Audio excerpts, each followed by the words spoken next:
Welcome back to Conversation with Buddy. I'm your host, Buddy Puckett. Hey, I'm glad you're here today, by the way, and I hope you are as well. Each week we hear stories of people who are going through challenges. And by the way, when you look around, you see people are either going into a trial, they're in a trial, or they're coming out of a trial. And so this morning I was having coffee with one of my buddies. He was sharing with me his struggles. And he was feeling pretty alone, like he was the only guy going through this situation. I did have to remind him that, well, we all are, by the way. And then the Bible also says, consider it all joy when you encounter various trials and tribulations, knowing that the testing of your faith produces endurance. So God allows us to go through hard times to keep us humble, to go to Him. So we can stop being self-sufficient, and we can lean on each other, and we can also lean on the Lord. So that leads us into our podcast today. I have a good friend on here, and we're going to hear his story. Like all of us, he's also gone through struggles as well, and we'll hear those. So help me introduce my friend, Patrick Haney. Welcome. Thanks, buddy. Hey, thanks for being here, man. Yeah. Good. Well, we talked about this for a little while, and here we are. Yeah. How long have we been talking about this podcast? Oh, man. Maybe a year. It's been a while. Okay. Yeah. Good. You know, God's timing is always perfect. You know, it's a perfect day. You know, is your life perfect, by the way? No, not quite. What? I thought since the last time we talked, we'd show up and everything's perfect and everything's great. Yeah. Okay. No, but you know, I had a conversation with a mutual friend of ours, Isaiah. Yeah. And Isaiah Burrell. Yeah. And I was talking to him about my hesitation, about not just this podcast, but kind of stepping out there more, sharing my story, my struggles, that kind of stuff. And, you know, he was just encouraging me, and I prayed about it, and the timing just felt right.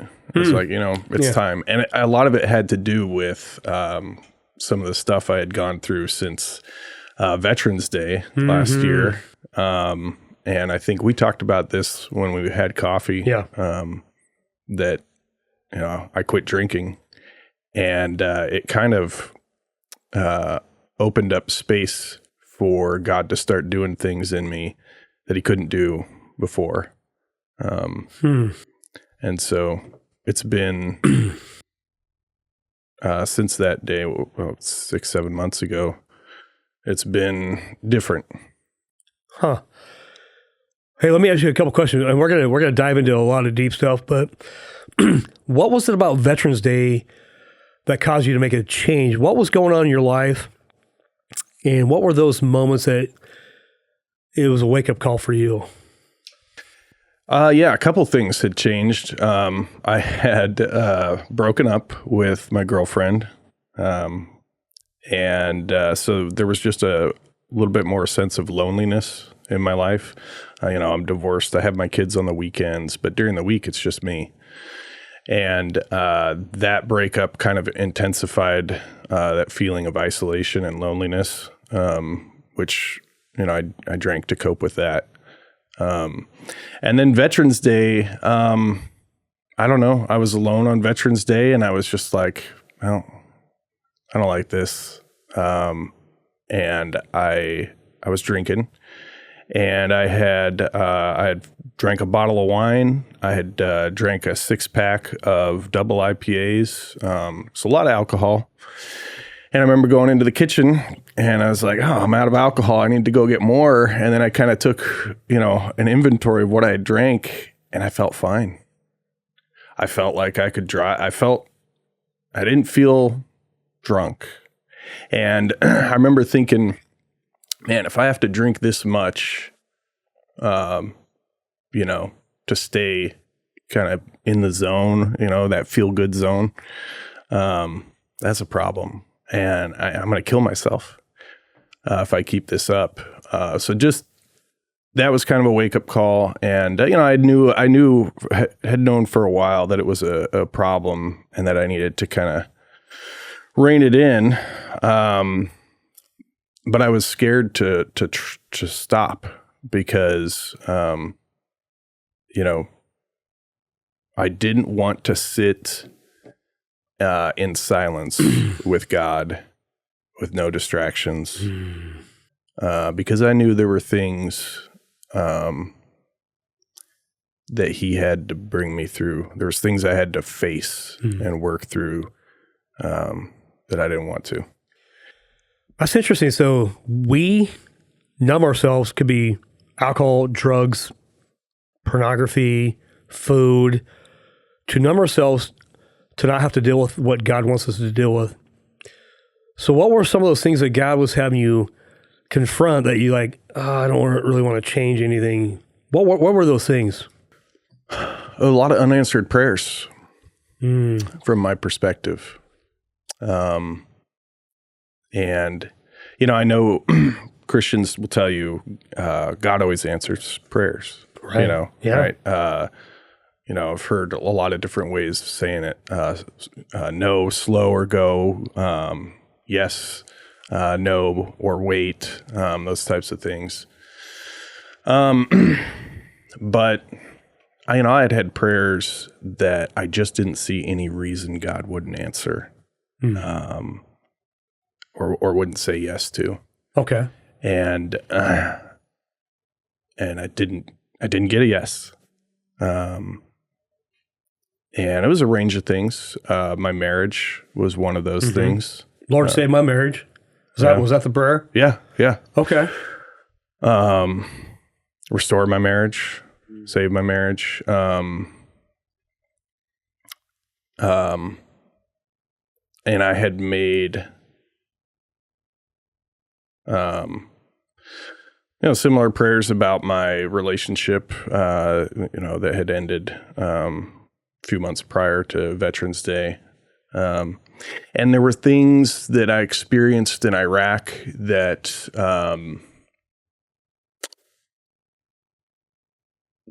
I couldn't make sense of. Why God's plan went that way. There was a guy, Ken Lyston. He was about my age. I was 18 when I deployed. Okay.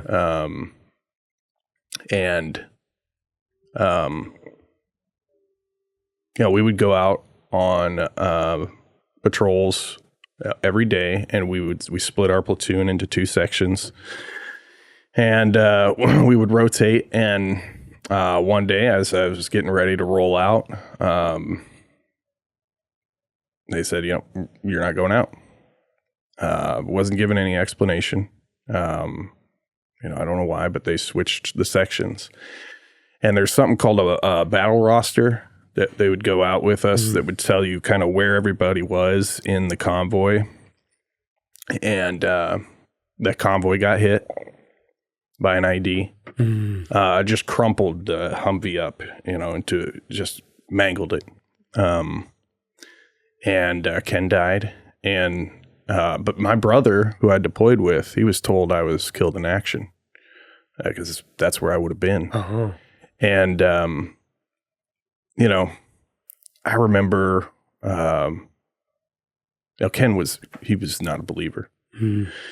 And I remember having conversations with him and kind of dancing around the topic, but never really pressing it and sharing the gospel with him. So I struggled with that a lot too. Why did it go down that way? Because in a lot of ways, I feel like because of things that I did in my life after getting back from Iraq, it was easy for me to look at that story and go, man, I could have gone out a hero. I could have, that could have been a good way to end because I messed up my life in other ways coming back. And so that was kind of a struggle as I was praying through that, trying to make sense of God's plan. Is there, just real quick, is there some guilt in there when your buddy dies in battle? I mean, he really took your place in a way, or you didn't go out that day. Is there guilt that comes into play on that? Perhaps. Okay. Honestly, I think it's a little more self-centered than that, maybe. Okay. It really, I want to be the hero. yeah. He got to take the hero spot. No. Okay. If I could have taken Kenny's place, I would have. I wasn't married. I didn't have any kids. I was ready to die. And when we deployed, this was 2004. I mean, I swore in the day we invaded Iraq, and the Oregon National Guard had not deployed since World War II. We had no idea what we were going into, and so I remember, very intentionally making peace before I left, not only with the people in my life, but just, hey, I would rather die well over there than let my buddies down and make it home. But I don't feel that I let anybody down. I did my duty well, but it was more about just in hindsight, looking how when I came back, I did feel proud of myself. I felt proud of my life and what I had done up to that point. But then I just went on to fall on my face in life, and so it's more about maybe I'd have been better off not to come back. Now I have 3 kids, amazing kids. I don't have obviously regrets about that. I'm really thankful.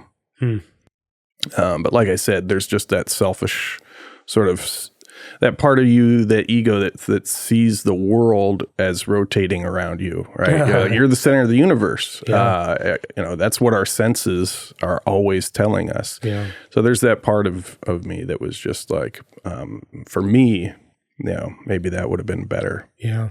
Did you sense when you came back from Iraq and you're proud of yourself, feeling good, you're like, yeah, I served well. Did you feel like you were received well? Yeah. Okay, good. Yeah. We should be saluting you and honoring our veterans and appreciating what you guys do to protect us. Yeah, for sure. Okay, that's awesome. Yeah. Different than our Vietnam, friends. Yeah. It's been a cultural shift that's been a really positive one, I feel like. Good. Yeah. Good. Well, Patrick, let's go back to the very beginning of your life. I want to hear, what was life like growing up? I want to know about your mom and dad. Do you have any siblings? Yeah. Tell me about that early years of Patrick's life. Yeah, I have 6 brothers and 1 sister. What? So yeah, there's 8 of you? Yeah. Holy. Where do you fit? I'm in the middle. Yeah. Okay, just real quick. I've had several podcasts in the last 3 or 4 months, 7 kids, 13 kids, and everybody's right in the middle. Oh, weird. My dad, he has 8 brothers and 5 sisters, and he's right in the middle. What's up with that? So you're a middle child. You're that guy. Yeah. I know about you guys. Maybe you just draw middle children. I don't know, man. Okay. 6 brothers, 1 sister. Where's your sister at of all these? She's, she's two from the youngest. Okay, so she came in later. Yeah. Okay. She's a bit younger. She lives in Minneapolis, Minnesota. She's an interesting one. She's just brilliant. Yeah. Super smart, but has always kind of walked to the beat of her own drum, if we will. I like that. And she went to a Star Trek convention in Las Vegas, I think, and when she was, 19, 20. Yeah. And just never came home. Okay. Met some friends there and moved to Minneapolis with them. Okay. She's been there ever since. Now, how old are you, real quick? I'm 41. 41, so she's in her late 30s? 36, maybe, something like that. Okay, yeah. Cool. Yeah. Are you guys, family-wise, your 6 brothers and sister, somewhat close, really close? We are, we're close. We are not a very communicative family. I'll go months without talking to any of my brothers. Yeah. But we when we do get together, which isn't very often because we're all spread out all over the country, we are close. Yeah. Okay. Nice. Yeah. Did any of your brothers go to the military? Yeah. So my older brother I deployed with. Yeah. Oh, you actually did deploy. When you said your brother, you weren't just calling. I was thinking your brother out on the field. Yeah. Like, hey, my brother. No. Yeah, my actual brother. Yeah. So he thought you were dead when you were talking about that. He thought I was dead. Yeah. He had a few hours where that was what was reported to him. That's the risk, though. It was like, okay. Yeah. Well, you just prepare yourself for that. So my dad was over there too at the same time as us. He was military as well. He was a contractor for Halliburton. Yeah. Yeah. Okay. Yeah. So there was a few times we got to see him when we were over there. My poor mom, she had her husband and two of her sons over there at once. Must have been hard for her, but yeah, we grew up here in Salem. I'm the only one left here. Okay. Everybody else has moved away for different reasons. Mostly work reasons. So you grew up here in Salem, Oregon. Yep. Your whole family. Yep. Where's mom and dad at then? They're in Lapine. Yeah. Lapine. Okay. Yeah. Yeah. Very cool. Yeah. What took them to Lapine? I don't know. Central Oregon people love Central Oregon, Yeah, yeah. High desert. They live right on the edge of Lapine National Forest, so it's a nice area. Oh yeah, I know it well. My dad built the house. Yeah. So okay, how often do you get to see your mom and dad? What's that? How often do you see your mom and dad? Oh, 3-4 times a year. Okay, yeah, take the kids over there. Yeah, yeah. Cool. Where'd you go to high school? I was homeschooled. Okay. Yep. I went to Sprague my freshman year for a few classes, and then at the end of my freshman year, my mom was like, what do you want to do? You want to go back next year? You want to go full time? And I had gotten a job at a medical supply warehouse. And they let me work however many hours I wanted to. And it was $7.50 an hour, which was... you're like 14, 15 years old. I was 14, yeah, when I got the job, yeah. And so $7.50 an hour, that was above minimum wage back then. And I was like, man, I can get my schoolwork done in a couple hours and just work. Make some money, man. So I did that. And then I went to Chemeketa my junior year. And did some college courses, and then my senior year, I didn't really do anything. So I don't have a high school diploma. Interesting. Yeah, which funny story. Me and my brother Zach manufactured a high school diploma. It works for me on our computer. Yeah, had my mom sign it, and the Army accepted it. That's how I got into the Army. Yeah. So you really graduated from technically you graduated from the 11th grade, or would you say, you did go to college or high school in your senior year, but you didn't actually get your official diploma? Yeah, no, I got a GED years later. Okay. Yeah, but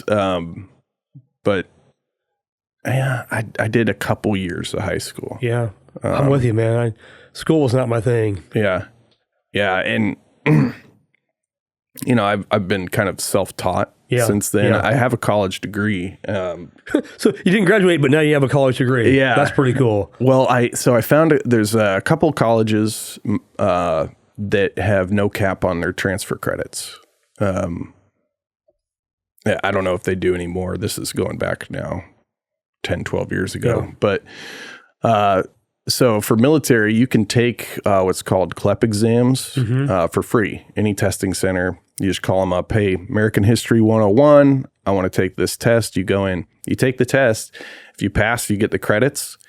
And so I took probably 50, 60 of those exams. Really? And transferred them all, along with my year at Chemeketa, into Thomas Edison University in Trenton, New Jersey. So you left Salem, Oregon, went to Trenton? No. Oh. Transferred all those credits in, took a class online, and got my degree. No kidding. Yeah. That's a cool story ever. Yeah. People need to do that. So I have most of my GI Bill left. So you can still use that. Hey, walk me through a GI Bill. When you get that, what does that mean exactly? How is it? There's different versions depending on your service. Okay. For me, I actually don't know what all I get. Yeah. I think it's 100% tuition for a state university. Yeah. If it's a private school, it's different. But and then you can get books paid for. You can get a stipend even. It's a pretty good deal. So if you want to go back and get your master's, you could actually dip into that. Yeah. I think I could get my master's almost for free. Okay. What was your business, or what was your degree in when you went to college? History. Oh, it was history. Yeah. You take the 50, 60 classes, transferred them. Yeah. So you're a history buff. You like history. I do. Yeah. Okay. Yeah. All right. Yep. What'd you do with that? Nothing. I mean, Supposedly we got a degree, but I don't know what I do. Yeah. Now, it used to be I'm a licensed appraiser, certified appraiser. Yeah. So I did that full time for about 8 years. And back then you had to have a 4-year degree to do that. I think they've changed it since then. I think they started to feel like there was a shortage of appraisers, so they lowered the standards. But prior to the '08 crash, it's kind of like mortgage. You could just fog a mirror and you could be a mortgage appraiser or whatever. And then '08 happened, and a bunch of laws came out, Dodd-Frank, and then all of a sudden appraisers had to have a degree. I'm like, well, there goes half of the appraisers. Yeah. They all left. I'm like, so that was not good. Yeah. I mean, might have been good for the guys that had the degree, but for those guys my history degree didn't help me appraise, But you had the degree, so you could do it. That's funny. Yeah. Okay. After high school, college, when did you go to the military? Oh, right away. That's right. You transferred your credits. You went into the military at 18. Yeah. Yeah. I didn't get my degree till I was 30. But yeah, I came later. Yeah. Yeah. When all my friends were graduating high school, I was in Fort Benning, Georgia. Yeah. Doing basic training. Came back from that. You were Army National Guard. Yeah. Okay. Yep. Came back from that. I remember sitting in basic training, and the first sergeant was talking to us all. He said, "How many in here are National Guard?" And maybe 20, 30% of us raised their hands. He said, "How many of you just joined for the college benefits?" Let's be honest. Yeah. And I raised my hand, and because my plan was to get my degree, do my 4 years of time in the Guard, and get out. And he said, "Well, you realize you could deploy." Oh. And I said, "Yeah, I mean, I know that. Like I said, when I was swearing in, CNN was on showing the invasion of Iraq. Yeah. But yeah, I got back from basic and infantry school, and 4 weeks later we mobilized. Okay. So, yeah. So how long were you in Iraq? We went to Fort Hood, Texas, and Fort Polk, Louisiana for training for 6 months, and then a year in Iraq. You were there for 1 year. Yeah. Interesting, man. Yeah. How was that experience? I never really know how to answer that. Momentous. A lot of stuff you don't forget. I remember thinking, because I was 18, I remember thinking, this is going to be an adventure. But I really hope this doesn't define me. You were saying that at 18. Yeah. That's interesting, because at 18, most guys are like, "No, I bleed Army. I'm all in. This defines me." How did you recognize you didn't want that to define you? I don't know. I think a lot of it had to do with, I was aware of how young I was, and that this was really the first thing I was doing as an adult. And I had so much more I wanted to do in life, outside of the military in particular. And so, and I knew it would be a life-changing experience. So I think I just knew there was a risk that could change me in such a way, or be such a monumental experience that you kind of never get over it. And a lot of, I could see that's happened to a lot of guys. Yeah. A lot of guys that I deployed with. It's hard to be around them sometimes. There or when you're back? When we're back. When you're back. Why? Yeah. So I didn't have a lot in common with the guys I deployed with. You know, we were an infantry company out of Corvallis, and was a lot of sort of country boys. Yeah. There was a combination. There was some more sophisticated people, you might say. Yeah. But it was a rough group, you know, as infantry usually are. Yeah. And you know, I was so green, had lived a fairly sheltered life, you know, very naive, but also very convinced of my convictions. And so, you know, just didn't have a lot in common with many of those guys, and still don't really, on a really deep level. But you go through this experience, and I love those guys. You know, you bond together in a way that just there's not really anything analogous to it. And great soldiers, and I love them. But outside of that context, it's hard to connect with them. And then I also, you know, it's been 22 years, and I went and saw a few of them a few months ago. Really? Okay. And I hadn't seen them a couple of them in 10 years. And one of them starts going off about something about not getting promoted on deployment. And I'm just sitting here going, this is the same conversation you were having 22 years ago. Still complaining. They're living stuck. the past. And like I said, I knew that was a risk. I intuitively knew. And I can see that it's happened to some guys. They never really leave, you know?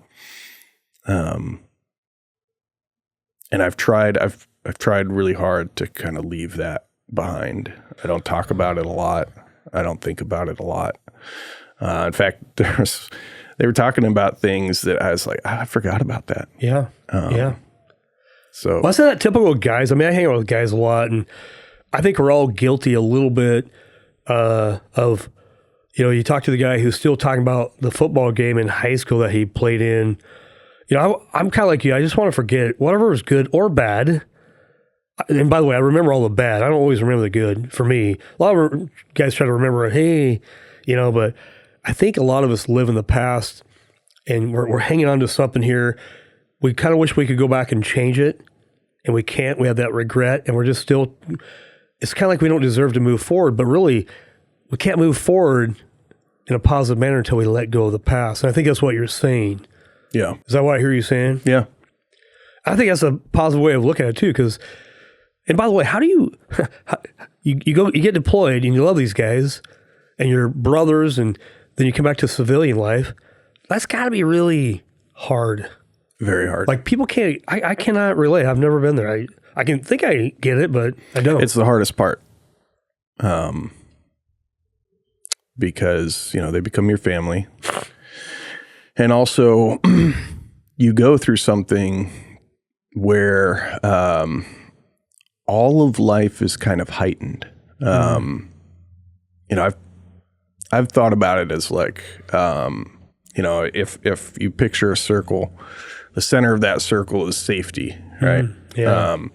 And the edges, you know, if you go over the edge, that's death. And when you're on deployment, you're kind of always right around the edge. And, or you're at least aware of that. We all kind of live our lives that, you know, in reality, in the shadow of death, right? But it doesn't feel like it.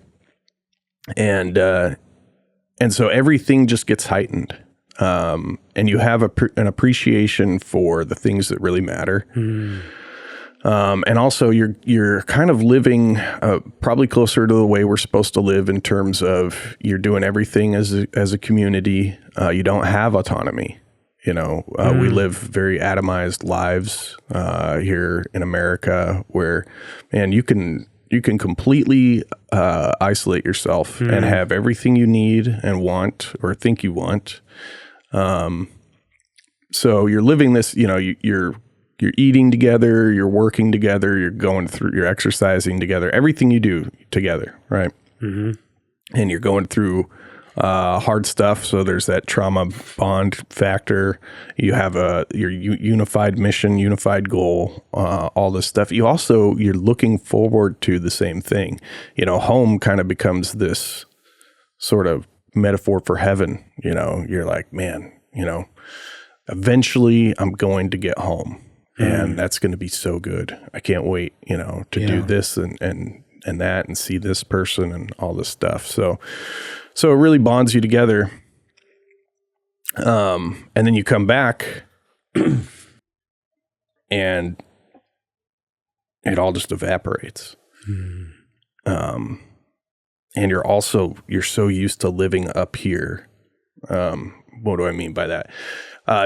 Jason Leon did a great job of explaining this, and he did a lot of research because he had a really hard time coming back. He deployed to Iraq as well, and he looked into the happiness hormones, like dopamine.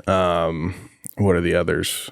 There's like 4 that he found basically contribute to happiness. Okay. Oxytocin is another one. But there's these things we do, these behaviors that trigger these endorphins is another one, these chemicals in our brain. And he looked at life, and you have a baseline for these, right, that your brain is used to. And you have dips and you have highs, right? But there's sort of a baseline. And when you do something like deploy, he looked at all the activities you're doing. It raises your baseline for all of those chemicals. So like exercise, you're getting regular exercise. Yeah. Endorphins, right? Your endorphins get raised. There's that personal connection, right? Whatever, oxytocin, right? All of this gets raised. Adrenaline, right? Obviously. Yeah, I was going to say adrenaline. That was one of them, yeah. And so that your baselines get reset. And then you come back to normal life and you're not getting enough stimulation. Yeah, your body's not producing that drug that it was used to getting. So your brain starts to freak out. Happiness becomes elusive. Yeah.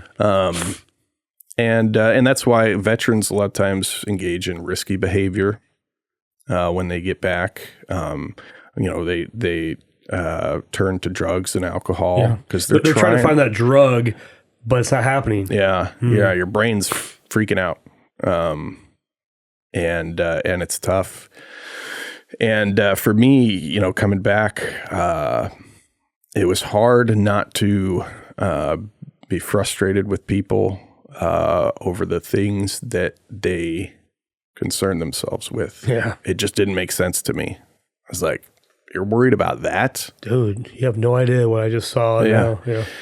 So, and then, like I said, all your family is just gone. The guys you bonded with are just gone. And then for me, there was this sort of added layer of reconnecting with those guys and realizing,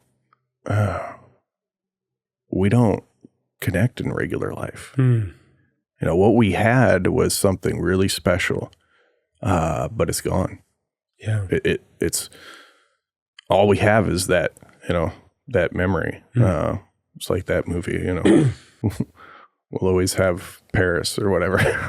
Yeah. It's so that was, an added kind of layer of sadness, just knowing that's, yeah. There's a lot of emotion going on here. It's been 22 years and yet I can still feel the emotion that you feel. Well, I spent a lot of time not dealing with it. Veterans Day was your day of reckoning. Like, okay, all those suppressed emotions you've been trying to suppress, or you now had to bring out because drinking wasn't going to be the answer. Yeah. Yeah. And I did get really good at sort of just turning off my emotions. And I thought it was the right thing to do. I thought it was the strong thing to do. Mm-hmm. But of course, you pay a price for that. And my platoon sergeant, when I was over there, he had gone to Desert Storm when he was a young man, and when we were coming back, told us, and I love this guy, Vinny Jocks. He was he still cares for all of his soldiers that he deployed with, but he was concerned about us, and he told us all, it's going to take about 10 years just for you to kind of process what you've been through. And I was like, I'm fine. Come on, man. Really? I'll do this in 1 year, man. Yeah. I didn't feel like I needed to process through anything, honestly. I really felt I was fine. And of course, my mom could see that I wasn't. People in my life could see that I wasn't, but I got pretty good at just kind of turning it off and driving on and,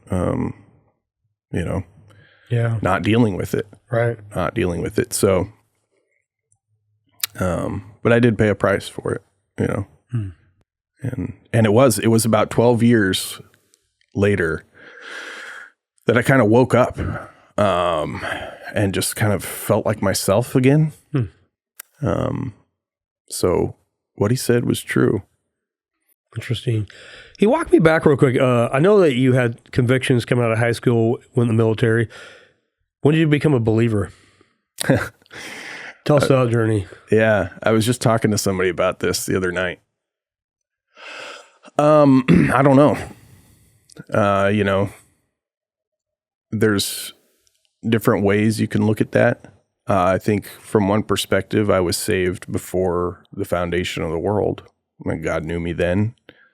He created the world that I would live in. He created me, and he knew then that I would be his. So, I was saved then. I was saved, 2026 years ago when Jesus died on the cross for me. But we experience time differently than God, right? I don't have a definitive moment in my life where I can say, this is when,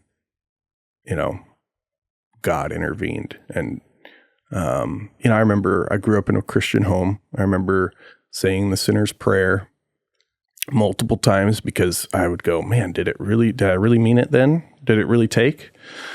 And sort of the anxiety that would come with that. I remember laying in my bunk at scholarship camp, which was the summer camp for Awanas, just terrified that maybe I didn't mean it enough. Was I really saved? Because something that important, you're talking about eternity. Yeah. What level of certainty is commensurate with that? I mean, it has to be absolute. So I was just laying in my bunk going, I'm pretty sure, but how can I be completely sure? And I kind of struggled with that in my faith for a long, long time. And I remember going to Iraq and thinking, okay, God, if you bring me home, I'll dedicate my life to you.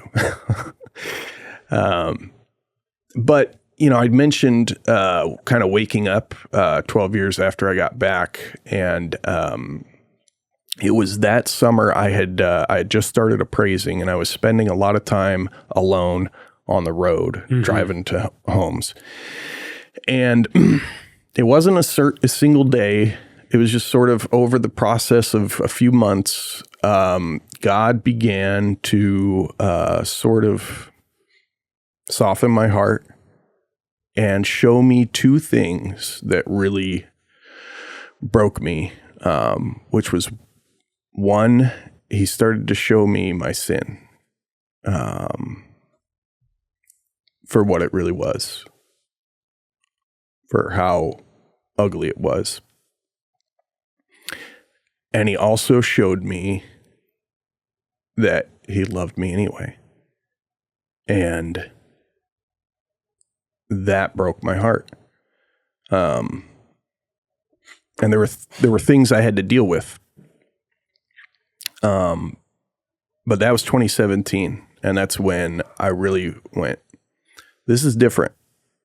This interaction I'm having with God is different. And then I had some things I had to confess, some things I had to bring up and deal with. And I remember when I did that, I got a letter from a relative, but somebody I didn't ever talk to. Okay. And I only remember the first line of the letter. And it said, Patrick, the Holy Spirit is pleased with you. And I just broke down. I was like, I knew that was from God because that's who I had been fighting. And I had finally given in. And I got that note. And I just remember going to the bathroom and reading it again because I couldn't believe it. And just thinking, God, you didn't have to do that. You know, but he knew, you know, and he cared to see where I was and go, you know, I know you've been fighting me. I know this was hard for you, but I see it, you know, and so that was a pivotal moment for me, you know, in my faith journey. And of course, I've fallen on my face, you know, repeatedly since then, and it's been up and down. I've caused a lot more heartache in my life than I needed to have. But one thing that I feel like God has finally driven home to me, which is super important, is that I cannot mess up my salvation. And I know this is, you know, this is a debate in Christianity, and it's a legitimate one. Yeah. And there's a range of legitimate views on it. But for me, it was absolutely essential that I understand I cannot lose my salvation. Because if I could, I knew I would. Yeah. Right. And that kind of insecurity breeds all kinds of misbehavior. Because you're constantly searching for something that you can count on, you know, and if I can't count on God to keep me saved, to really hold me in his hand, and not let go no matter what, I'm desperate then, and I'm looking for it anywhere I can. So that was really important for me. I got a book I would recommend for anybody who's struggling with that. And it's heady. It's not an easy read. It's written from a scholarly, you know, perspective, but it's called The Race Set Before Us. I can't remember the authors. There's two authors.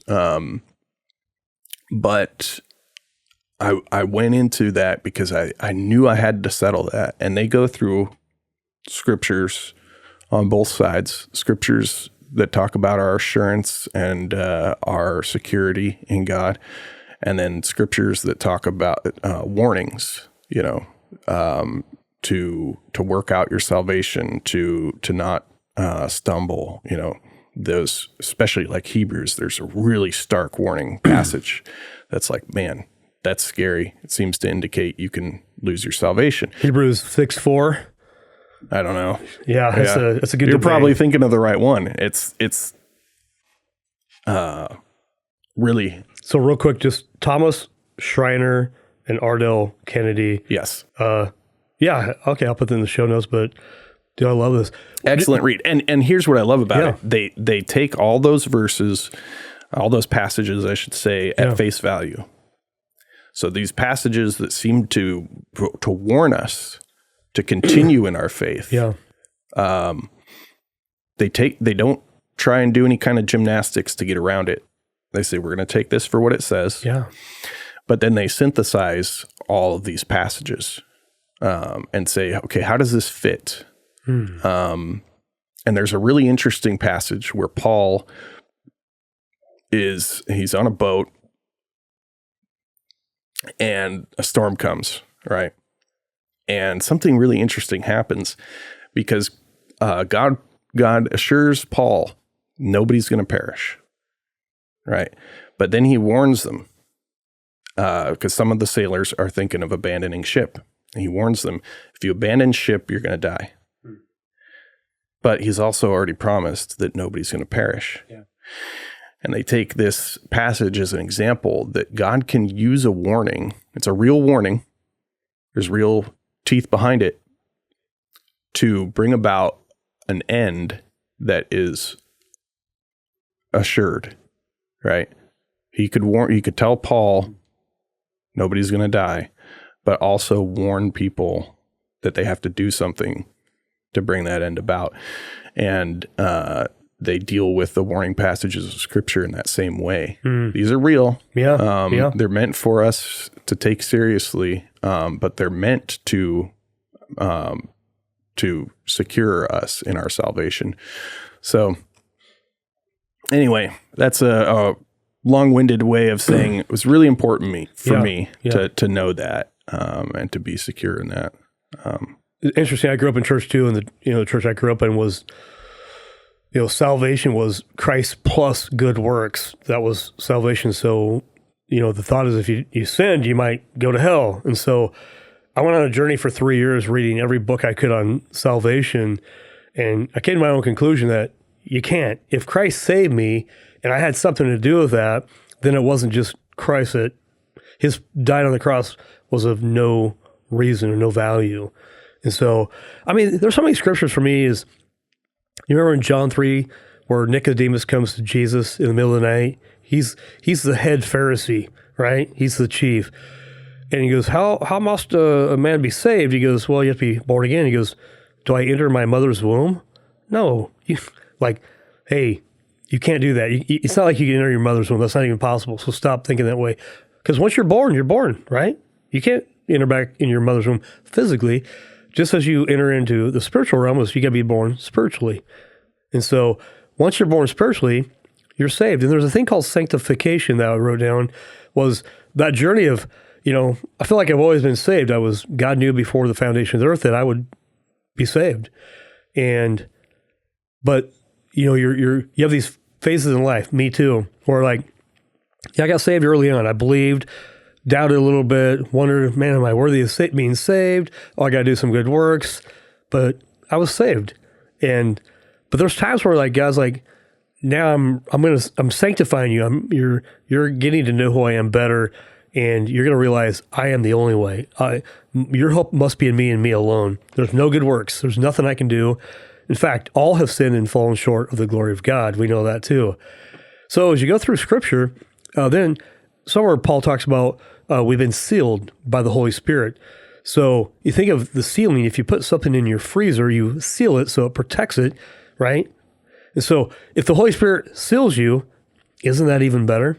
So, and then Romans talks about nothing can snatch you out of my hands. Yeah. And I want to go on a journey and figure out, is there a sin that could send me to hell and so had my own struggles with that, but that was my conclusion, that it's Christ plus nothing.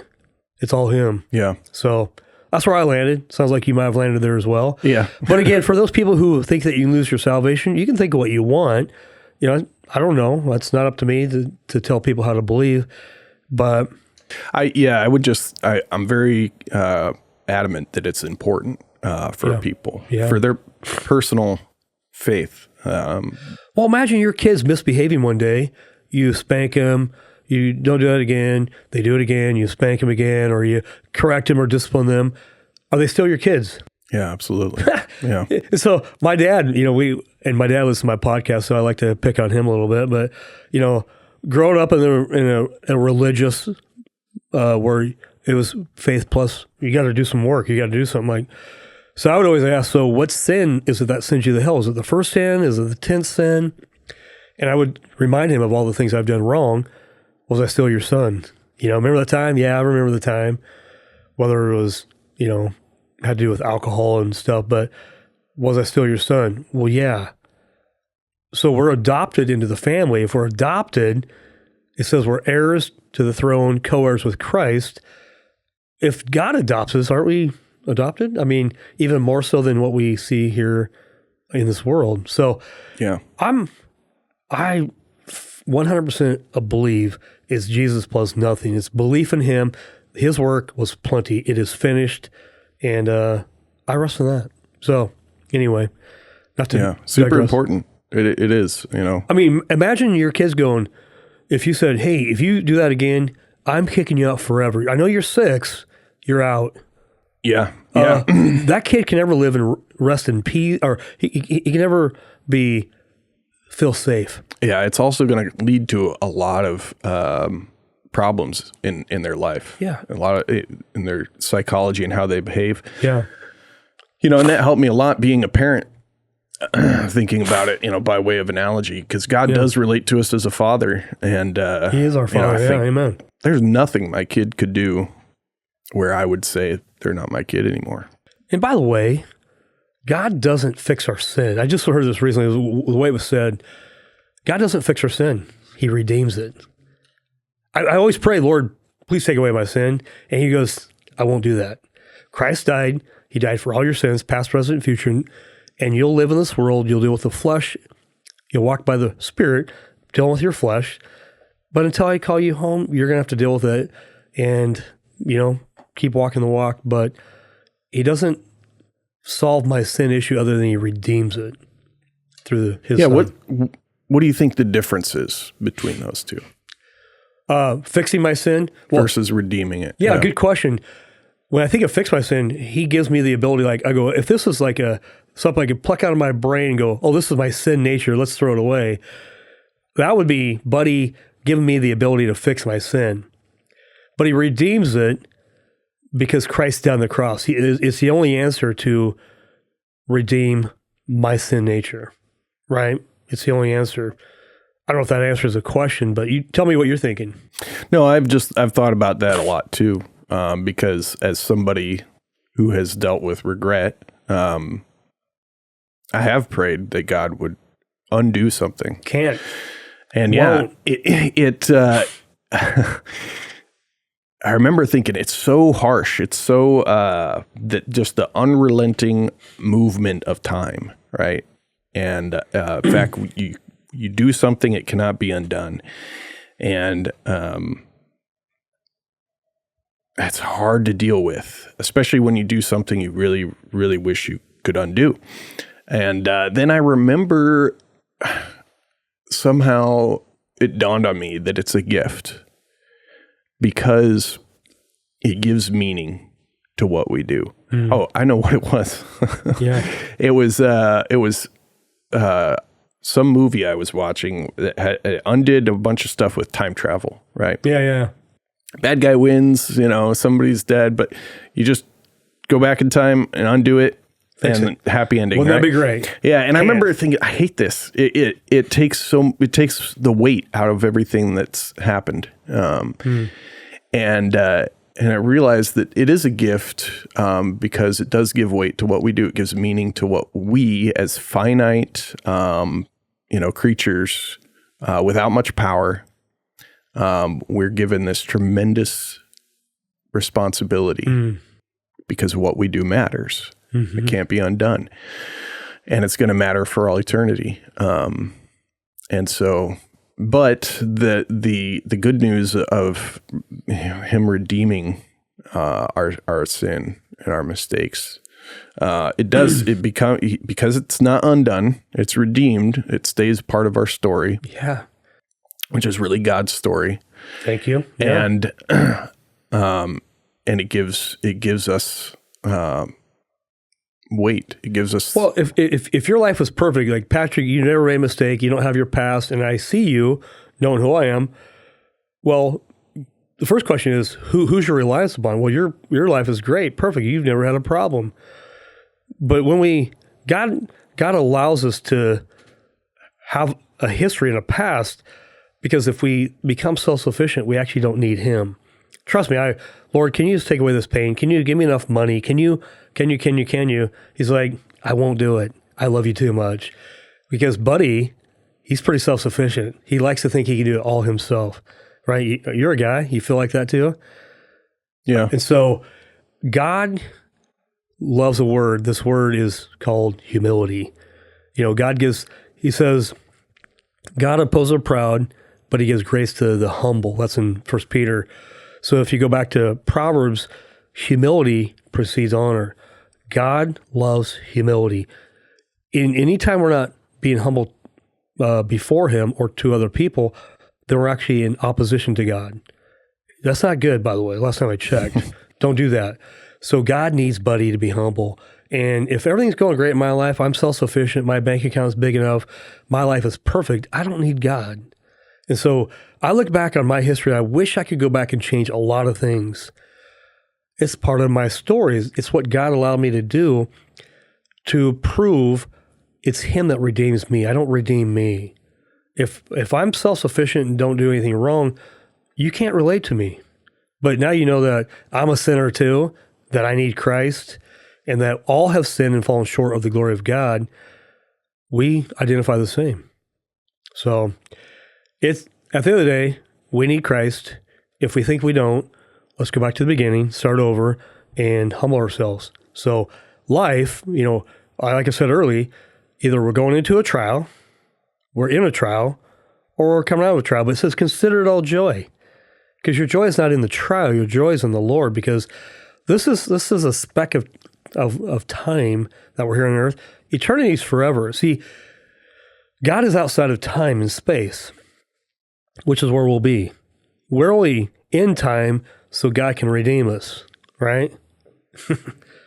Yeah. So it's interesting, man. We can ponder, but trust me, I prayed, Lord, can you just take away this issue? Nope, can't do it, right?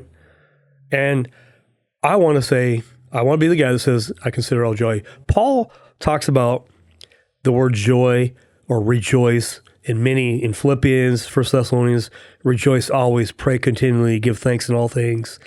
In Philippians, rejoice always. Again, I say rejoice. Let your gentle spirit be known to all men. The Lord is near. Be anxious for nothing. It's everywhere. Rejoice. Who cares about your problem? God has got you. You're his. He bought you with his own blood. What are you worried about? What's going on? And so when we actually get our perspective back on him, it's not about you. It's about him working through you to bring me to Christ and bring people to Christ. And that's it. Yeah. It's a hard perspective to have in the moment, though. In the world, right, that we live in. Well, when you're going through something really tough, I think, you can risk trivializing somebody's pain with some of those things that are true.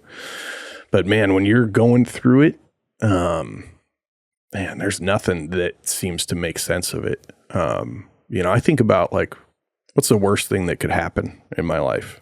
Well, for me, without a doubt, be losing a child, right? And I think about, those people who have gone through that. What could you possibly say that would ameliorate that pain? Now God does redeem things. Sure. He uses things, right? For our good, and for his glory. Yeah. So there's purpose to even that. But when you're there, right, there's no purpose. I think about Job, right? He went through suffering that he didn't deserve, really, really bad suffering. Mm-hmm. God did not, when God answered him, he did not say, Job, your story is going to be told around the world for the rest of time, and it's going to provide comfort for people who are hurting. He just said, Job, look at me. And I think that's important because for that person going through the worst thing imaginable, there's no purpose that would seem to be a good trade-off. There's no trade-off, nothing you could offer me. Yeah. But God offers himself, and he's the only thing big enough. And it answers suffering on multiple levels, right? There's the sort of logical level, right? That we've kind of mentioned, right? It's not about you. Yeah. God is the center of the universe, and he has a plan. It's better than yours. But usually that's not really what we need to hear when we're suffering. It also, though, answers it on a relational, existential level, where the only person who can give you the comfort you really need, that's going to satisfy your soul, is God. And that's why I think his answer essentially is, Job, look at me. And it also humbles Job, right? Because it's like, finally, yeah, man, after a while, yeah. Where were you? Where were you, Job? Where were you, Job? Yeah. I was going to say, to your point, a couple of podcasts ago, I had this lady on here, and she had lost a child, and the conversation was, the Bible's great, but when you're in the pain, you don't need somebody just to throw things at you like, oh, just get over it. It's all good. I think that's where compassion comes in. It's like, I just need to come, Job's buddies did show up, right? They came to sit with him for like 7 days, and they just sat and just was with him. But then they started to, dude, get your act together, kind of. And I think, where does compassion come in? How do we go love people without saying a word? And that's kind of what you're saying. And this lady, based on your story, shared her story about her little boy dying. And she said the biggest challenge was people wanted to solve the quick problem with a quick Bible verse, and they had no compassion. And, when somebody's grieving, like when you're going through a hard time, you don't need me to tell you how to act and what to read, but how do I just have compassion and love on you? And so it sounds so trite when you're there, when somebody throws a Bible verse at you or says, God's going to make something good about this, It's just like, you can't help but roll your eyes at that moment. And, oftentimes what we need to do is stay silent. God's going to figure out a way to get through to that person. When Jesus is walking along and you see the blind guy yelling, Lord, he was, yelling for Hosanna or whatever. And so then Jesus, who knows all things, he doesn't make any assumptions like, oh, I see a guy, let me go solve his problem. He comes over to the blind guy. What is it you want me to do? Lord, I want to see again. Jesus doesn't assume anything, but when they ask, he's a giver, but he doesn't project himself onto anybody. Like he could solve their problems, but he doesn't. But we as humans, we love to, hey, let me fix your problem real quick. I just got a quick answer for you, without even having the compassion. Go, hey, how can I be praying for you? How can I help you? Do you want help? Something like that. But he talked to me a little bit. We're going to wrap up here a little bit. You got married, had kids. Tell us that journey and where it ended. What'd you learn? Got married right after I got back from Iraq. Perfect timing, right? Yeah. Clear-headed. Man. No emotion. Yeah. So many red flags. But, God did redeem it. He really saved us from imploding early on several times. And yeah, I got 3 amazing kids. The most amazing people I've ever known. And I know I'm biased, but other people tell me all the time, about my kids. And I just feel so thankful for them. What's their names and ages? So my oldest is Mackenzie. She's 15. So she's got her permit. She's learning how to drive. Extreme extrovert. She's always wanting to do all the things and see all the people and all the stuff. But just a real sweet girl. And then Allison is my next. She's 12. Super smart. More of an introvert, needs her time alone, but man, sometimes she says stuff and I'm just like, how old are you? I love that, dude. And then Freddie is my youngest, and he's 10, and he's sort of the life of the party. He likes to make people laugh. He likes to entertain people. Freddie, I love it. Yeah.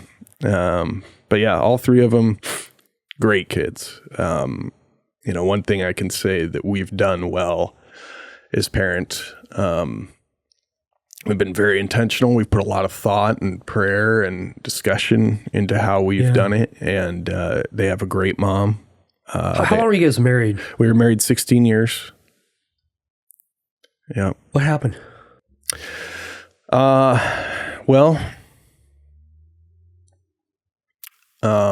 I stepped out on her. Okay. I cheated on her. Yeah. I had mentioned that God had started working on my heart and there was things I needed to deal with. That was it. And, it took a huge toll on her physically. She was having symptoms we couldn't figure out. Had her tested for everything, and eventually she moved in with her parents and started to feel better. And I think for her, that was a sign that she needed to end things. What year was that? That was 2021. So almost feels recent in a way. Like, yeah, coming up on 5 years. But, we were married 16 years. We were also high school sweethearts. We grew up together. Yeah. So it was really, 20 years or so of this person being, my person. Yeah. Do you feel like first of all, have you asked her for forgiveness, and has she forgiven you, or you feel like you can have a good conversation? I mean, I did ask her for forgiveness. I don't know. Yeah. I don't know where she's at with that. We haven't talked about it. I know it's a lot to work through. Somebody told me, it takes about half the duration of the marriage to really get over it. I don't know if that's true, but so you're saying like it takes 8 years for her to go, okay. Yeah. Divorce is awful. It's God hates it for a reason. It's a really, really horrible thing. And I think on some level, you don't ever get over it because it's not meant to go that way. And I'm resigned to that. I think it's always going to mark me. And also because of my role in it, I know there's consequences that I bear. They're going to change my life forever. And for me, it's about really leaning into God's forgiveness because I'll tell you something hard, buddy. When I got divorced, the church community, this is from my perspective, took a step back. With the exception of one or two people. All my closest friends, all my closest relationships were through the church. And I had people straight up tell me, no, we're done. Our relationship's over. Our friendship's over. To your face. Yeah. And then I had a lot of other people just sort of silently take a step back. And ironically, it was non-church goers that actually leaned in to me early on after that. And I really struggled with that. I still do. It shouldn't be that way. Yeah. But it's hard as a person who's done something horrible to say, like, you guys got to be better at forgiveness.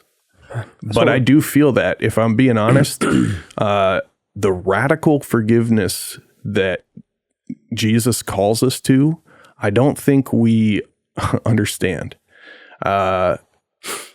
Jesus essentially says, you keep forgiving. 7 times 7, man. Right. And I think Christians read that as you keep forgiving until it really hurts. What? I think we as a church can be judgmental. I haven't done that very since, so therefore I can judge you. But I also read the voice or the verse that says, don't worry about the speck in your brother's eye when you got a plank in your own eye. Trust me, God's convicted me of that. Like, you know what? I'll spend the rest of my life pulling the plank out of my own eye. I'll pray for you and I'll come alongside you and I will love you if you're willing to. If you're going to continue in your sin, I'm just not going to hang out with you. But look, we all do dumb things. And that's not the issue. If you're willing to show up, go, man, I did it. I'm sorry I did it. Wish I could go back and undo it.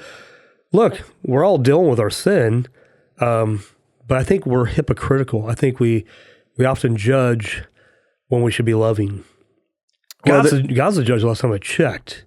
Yeah. I'm just saying. Well, and he says, the judgment that you judge is be judged by how you're going to be judged. Yeah. So I look at that, and it's I think on some level easier for me because of not only being, having failed so massively, but also having it be out there where it's like I can't hide from that.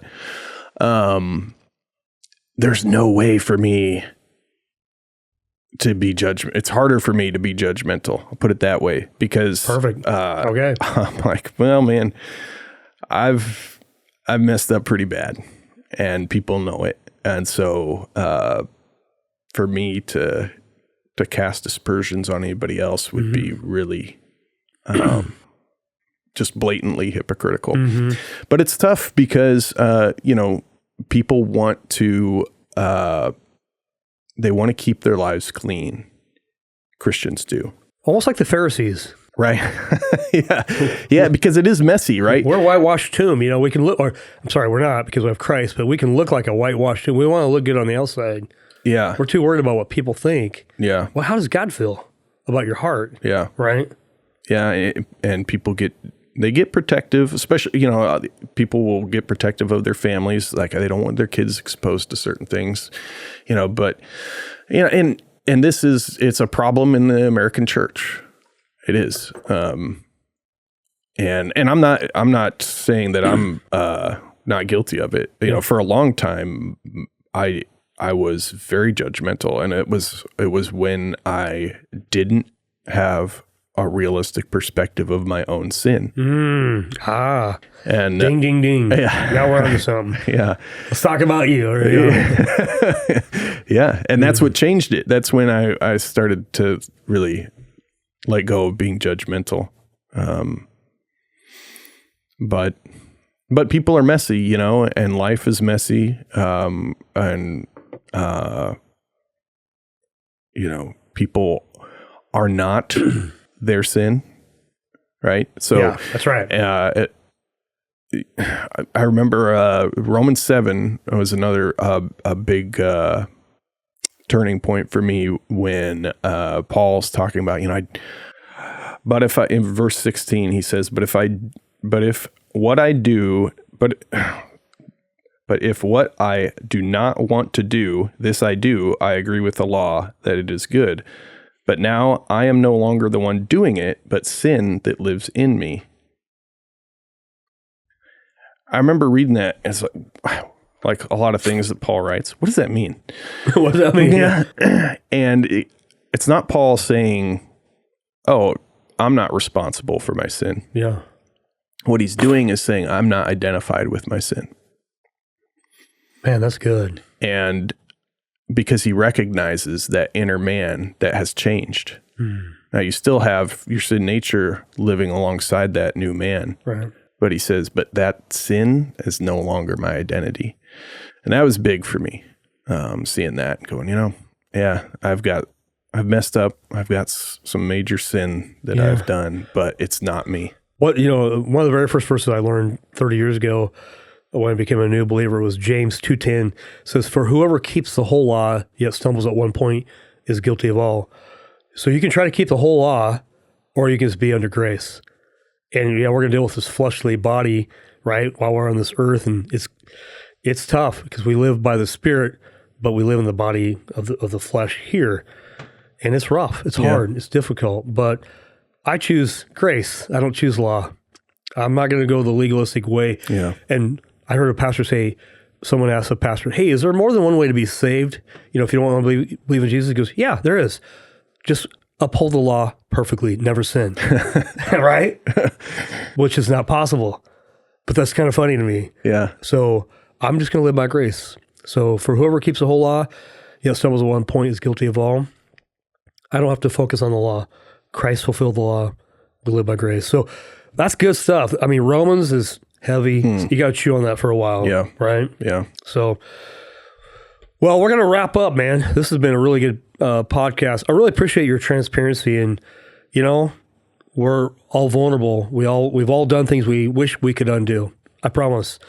And we can still be a part of the family because we all fall short. That's what Romans 3:23 says. All have fallen short of the glory of God, right? All have sinned. So, but in Romans, man, the Romans road, the whole thing. But God demonstrates his love for us in this: while we were sinners, Christ died for us. How about that? Yeah.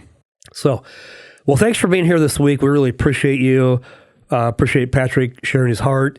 And it's not easy, So if you're out there struggling, you're not alone. We've all done things that we all wish we could undo, but God is going to redeem you. He's going to redeem your story, and he's going to get the glory for your life. And so, while we might be a little embarrassed about our past, and I know we all are, every one of us is wish that we could go back and do it. And so, Patrick, man, I really appreciate you being here, sharing your life, and maybe we'll have another podcast. I think there's more to unpack here. I feel like we're just getting warmed up. How do you feel about that? Yeah, I'd love it. I'd love it, buddy. And, I know it's one of the things I didn't look forward to was the vulnerability, but like I said, I had that conversation with Isaiah in that moment where it was like, it's time. I'm in a good place to do it now. Yeah. And so, I'd love it. Isaiah's a good brother, man. I really love that dude. He is. So, Isaiah, we love you, man. So, well, thanks for being here this week, and we'll see you next week. God bless you.